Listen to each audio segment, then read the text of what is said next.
সাহেব একটা কথা বলি, সবাই ঠিক, আমি যা বলি অন্তর থেকে বলি, সোজাসুজি বলি। Without your help nothing can happen. কেন কি আপনারা যেটা প্রজেক্ট করবেন মানুষ সেটা বুঝবে। আমি গিয়ে বাড়ি বাড়ি লোককে বলতে পারবো না যে গ্রোথ হচ্ছে। আপনারা যেটা মানুষকে দেখাতে চান মানুষ সেটাই বুঝে, সেটাই দেখে।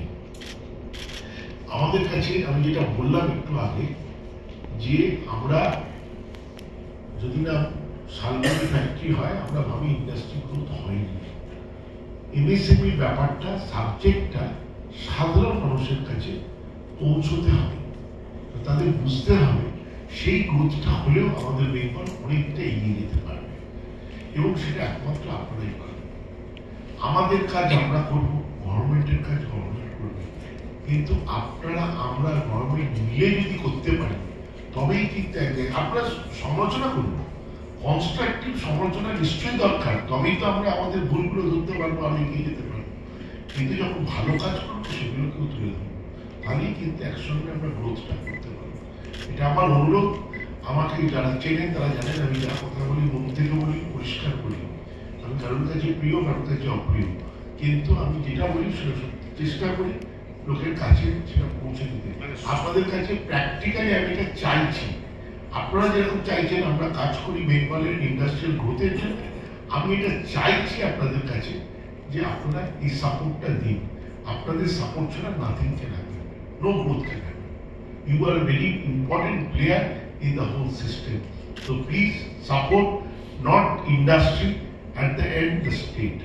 Council, CII, West Bengal state council mainly আমরা কাজ করব এমএসএমইর ওপর, এবং আমরা এমএসএমই ইন দ্য ডিস্ট্রিক্টসের ওপর আমরা বেশি করে জোর দিচ্ছি। কারণ ডিস্ট্রিক্টসের যদি ডেভেলপমেন্ট না হয় এমএসএমই গ্রোথ, তাহলে স্টেটের at the end of the growth হবে না। আমরা রাজ্য সরকারের সঙ্গে আলোচনায় আছি।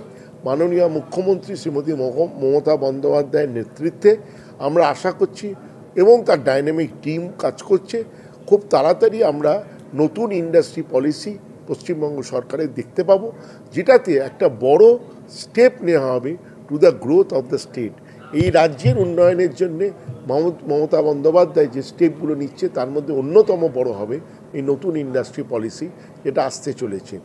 এবং তার রূপরেখা নিয়েও আমাদের মিটিং হচ্ছে প্রায়ই, এবং আমরা 30 তারিখে 30 এপ্রিলের মধ্যে একটা রিটেনও জমা দিচ্ছি। তার আগে আমাদের ভিশন ডকুমেন্ট জমা দিয়েছি, মুখ্যমন্ত্রীর হাতেই আমরা দিয়েছি বিজিবিএসে। তো আশা করছি আমরা খুব তাড়াতাড়ি এটা দেখতে পাবো, এবং অন্য সেক্টর, হেলথ কেয়ার এবং আদার সেক্টরেও আমার সিআইআই এই বছর অনেক কাজ করছে। মেনলি আমরা নর্থ বেঙ্গলে এখন দিয়েছি, আর দুর্গাপুর, আসানসোলে আমরা নতুন চ্যাপ্টার ওপেন করব। আমাদের নর্থ বেঙ্গল চ্যাপ্টার ছিল, এবার আমরা আসানসোল, দুর্গাপুরে নতুন চ্যাপ্টার ওপেন করতে চলেছি, যাতে ওই দিকের সেক্টর, আপনারা জানেন ওদিকে অনেকগুলো ইন্ডাস্ট্রিজ বেল্ট আছে, সেখানে যাতে আমরা সিআইআই কাজ করতে পারি।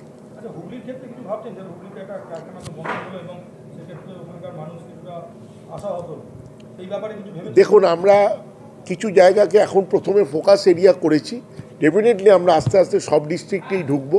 এখন প্রথমে আমরা 8টা ডিস্ট্রিক্ট আছে যে নর্থ বেঙ্গলে, তার উপরে মেনলি ফোকাস করেছি, আর এদিকে আসানসোল, দুর্গাপুর, তারপরে ডেফিনেটলি অন্য ডিস্ট্রিক্টগুলো। দেখুন, সর্ব জায়গায় কাজ করতে হবে। এটা শুধু আমি যদি বলেন হুগলি, তাহলে উত্তর 24 পরগনা কেন কাজ হবে না, দক্ষিণ 24 পরগনা কেন কাজ হবে না, সর্ব জায়গায় কাজ হবে, এবং হুগলিতেও নিশ্চয়ই কাজ হবে।